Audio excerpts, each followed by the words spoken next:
Want to pay your in real life bills with crypto? How about send crypto directly to anyone with a bank account? Spritz Finance is a decentralized solution to be your own bank and connect your crypto earnings to real world bills and payments. They do not take custody of your assets and allow support on multiple blockchains and Web3 wallets. Sign up below using my referral link and you will get $50 back when you make your first $50 bill payment with crypto. Additionally, I will be using referral bonuses to airdrop, donate, or burn based on community feedback. Sign up now. Hey guys, welcome back. Drip and Farm for Property. I'm your host, Drip Coach, and let's jump right into it. So, as of about 24 hours ago now, maybe like 18, I'm exaggerating. As of this video, Vyper, I keep calling it Vyper X because it's DripX. Vyper launched, and I'm going to show you guys how to use it in here. It's super simple, but I'm actually just going to be doing a test myself because there are no, I talked to Matt, there's not going to be any metrics to track how much BNB is coming in from Vypered miners. And I kind of want to see what that looks like on the blockchain. But at the same time, remember I told you guys that in this cycle, I'm doing things a lot differently. So I'm much more risk averse, or managing my risk, I should say. So I went in here with $1,000 to play around, and I'm not adding any more capital into this, and I want to see how it plays out. So as of right now, we are a couple hours away from the second 8-day payout, so day 16, and so far that payout for me is $28. So out of the 1,000 that was put in, this is, my first payout plus this would be a 3% ROI in 2 weeks. Now, if this continues on this trend and I add all that together, by the time 30 days rolls around, I could be sitting at about a 33% ROI in 30 days. Now, that's a far cry from degen gains, but if it stays on that route, then I will be, willing to play the game longer. So I'm still in this for the long haul. But like I mentioned, you guys, this is at the beginning of the cycle. So we all wanted an opportunity to get into Drip early. And this by far is a much better dev team, more transparent. The cycle is going to be bigger than the last cycles. There's too many positive things coming for me to just kind of throw my hands up. And everybody else is like, well, go find other projects. It's like, yeah, but I got to do the exact same research. I got to do all this other work and then hope for the best. Now, granted, in the bull run, you can kind of just throw money up on a roulette table, and whatever it lands on, you can bet on, and chances are you might make gains. But I don't really feel like that kind of gambling. I've already gambled enough. So it's like, I'm just stick with what I know and the development going forward. So without further ado, let's take a look at this. So what I'm going to have to do, because I do have some BNB in my wallet, but again, I don't want to use it. So what I'm going to end up doing actually is trading some DripX for BNB just so that I can Vyper it. So it's kind of recycling the money within the system. That way I'm not putting money back in. But I also want to see, I don't have that many stakes. I didn't go long. And the only way now for me to improve this is to take whatever I get on my payouts and then create longer term stakes, or miners, create longer miners. So again, I'm not adding any capital to it, but I will take, at the BNB payout day, take some of those payouts and create longer miners. So for now though, I want to Vyper this because the 17-day is down and the 22, might as well just wait. But this one is right over the mark, so this makes the most sense. So even though, unfortunately, DripX is down right now, Drip is up a little bit. Everything else is up except for DripX. I'm going to try and swap this out for BNB. So let's come over to Pancake Swap. We're going to say 0.1 BNB, get the ledger ready. Swap. Now remember, the only reason I'm doing this is because there's a charge of 0.1 BNB to Vyper your stake. So I want to see, the reason also I'm doing it is because I want to see what the transaction looks like on the blockchain. And remember that 0.1 BNB goes towards buying DripX directly from the Wrap Drip BNB pool. But as of right now, there's no data or anything on that, so I have to be the one to test it myself and create the transaction or see what it looks like. So I had 0.28 before, now I have 0.38, so that went up. So now we come over here to Vyper. Let's do a refresh just in case. Come back to manage miners. We're going to take the longest one. I also want to see if this improves my payout by anything. Remember, you still get paid a portion of how long you were in compared to the length of the cycle. So this could go up a couple pennies, and this one could see a decent increase as well. Because remember, it's going to get Vypered into a long-term stake. So we also can look right now at my end days. I have one for 3,500. Let's do it, arrange it so you can see it. Just the one for 35.12. So should be another one that pops in here. 29 and 35. So let's go and get that data. Miners, manage miners, Vyper. So it's the first time I'm using this, so it just looks like it interacts directly from the dashboard, and you see it does charge 0.1 BNB. So that's why I went and sold some of that, so that I'm just recycling money in the ecosystem without adding to it. Remember, managing your risk. And if you're constantly adding to it, it's not risk capital. You're just gambling and lying to yourself.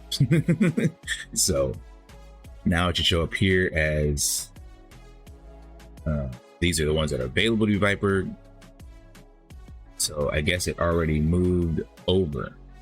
So yeah, it's not even there anymore. So now let's go to stakes, manage staking, rearrange this again. And there's another 35.12 right there. And it started on day 15. That is correct. All right. So now let's take a look at the payout, what that looks like. That went up substantially. That is quite the shock, actually. So $11. So technically, I paid 48. I'm getting $11 bonus. So it only cost me 37. And I don't remember what that was, but that means I could have got that back. I'll probably have gotten that back by the end. So it actually was beneficial. That's very interesting. Yeah, I'd like to see how many people have done this. I did not expect it to bump that much, to be honest, within this short time frame. Is interesting. All right. Let's take a look at blockchain, because this is what I really want to know, is what does it look like on this side. Luckily for me, I have these labeled, and yeah, I have nothing for these contracts. This is my wallet. That's not right. It should be showing my wallet name. Let's go back. There we go. All right. So this was the sell. This was me Vypering the stake. Here we go. Get some details, because I want to see about that 0.1 BNB, what that actually looks like. So transfer 0.1 BNB from DripX miners to the V2 buy and burn. Okay, so go straight to the V2 buy and burn. And then from buy and burn to wrap BNB.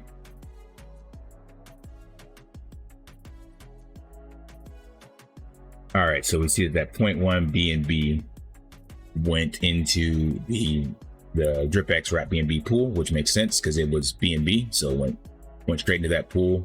And then from there, it bought the 22 million DripX tokens. And with that 22 million DripX tokens, billion, it sent it to the burn address. So that is pretty cool.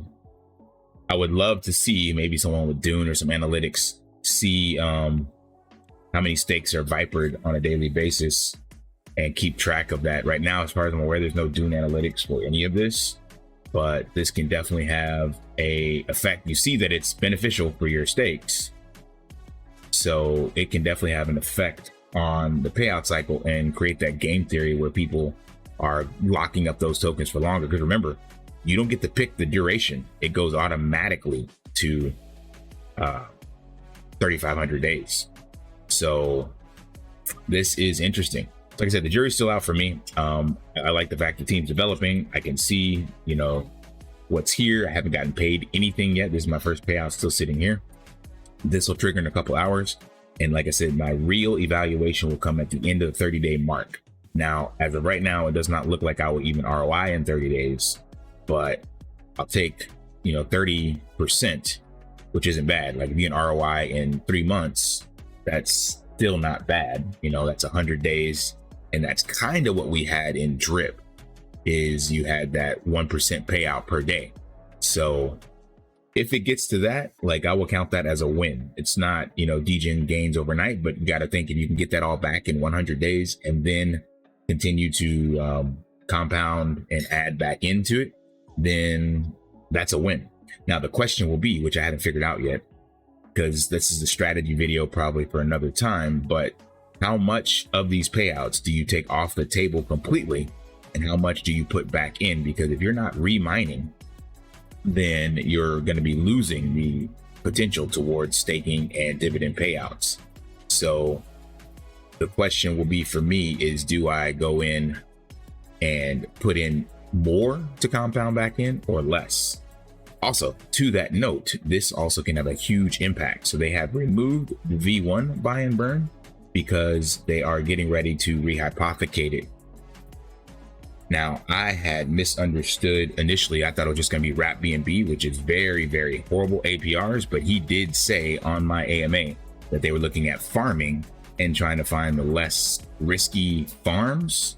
So it could be like a stable and, BNB or Cake, for example, because we know that both Cake is tied to BNB and BNB is going to be going up during this bull run. So let's just, for SNGs, look at one of these. So we got it sorted by APR, but let's find something more stable. Wow, BUSD, USDT LP, that is insane. How is that? Why is that so high? I might have to jump in this pool. I just found this on here. I had no idea it was sitting like this. But let's look at potentially what could happen. So we come over here to the, looks like they already moved. Is this right? Yep, they have already prepared and made the move for the buy and burn V1. So it's no longer in the V1 contract. So he mentioned this. So this isn't like rugging or anything like that. And they're going to be putting it into the staking pools. And right now, I guess they have to prepare it to get set up or do whatever they're going to do it elsewhere, because he'll have to actually sell some of that BNB to something else. So anyway, we can go and calculate what that was. So it was 4,949 BNB. It comes out to $2.4 million. Now, I don't think they would put the whole thing in there because you definitely don't want to just, throw away your entire position. But let's just say they did half. And you're looking at what is the return? So that's over 30 days, over 1 year. Let's look at daily, what that would be in here right now. Now this could change, but still $3,900 a day, or over the course of 30 days, $400,000. That could be a nice chunk of change. And they did mention, now this wouldn't stay. I don't know why this is so high right now, but this could be used. So let's just go back to the simple number. We'll say 4,000. 13,000. What in the world is going on? Is this the right number? Why is, yes, this is changing in real time. It is. Good grief. Why is this APR so high? You guys might want to jump in on this. I don't know what's going on. Is it because of BUSD? They think it's going to depeg or something like that? Or there's not enough liquidity for BUSD anymore? I don't know. But regardless, if something like this were to take place, you'd be looking at, let's just call it $4,000 to $10,000, depending, that they could use to actually, and what he mentioned was come over here to days that are not filled up by miners in between. So it's 34 billion. They could mine those tokens and kind of cap the inflation even more. So you see there, a lot of these now are full, but there's a couple that have some gaps. And so that would be money that is being generated from re-up applications. It doesn't cost anything. That capital still stays there. And if it's something stable, like you're seeing right here, BUSD and USDT, yeah, it just jumped up a little more. I'm gonna have to pause the video and jump into this real quick. But anyway, let's keep the eyes peeled. Now that we know that they're moving this over, this can definitely have a positive impact on the price. So again, I am not calling this flop or even remotely upset at this stage. I will reevaluate at this 30 days. And if they have this rehypothecation going and it's doing anything close to what I just showed you, this has a lot of potential. So yeah, this may look bad now, but man, if you could rehypothecate even $2,000 a day, and then you're using that into buying miners, that is phenomenal. Because remember, all that money that goes to buy miners is what goes into this BNB. So you're literally taking the dividends from rehypothecation, filling the gaps, which is bullish for the chart. And then remember, 67% of this comes right back in here. So it didn't affect anything negatively on the price action. So that, hope that's what the team does. I don't know how much they would do it with, and I hope that they can find something as stable and looking good as this. All right, smash that HBO special, brother out, like, subscribe, comment down below, and until next time, lift daily and achieve and prosper. See ya.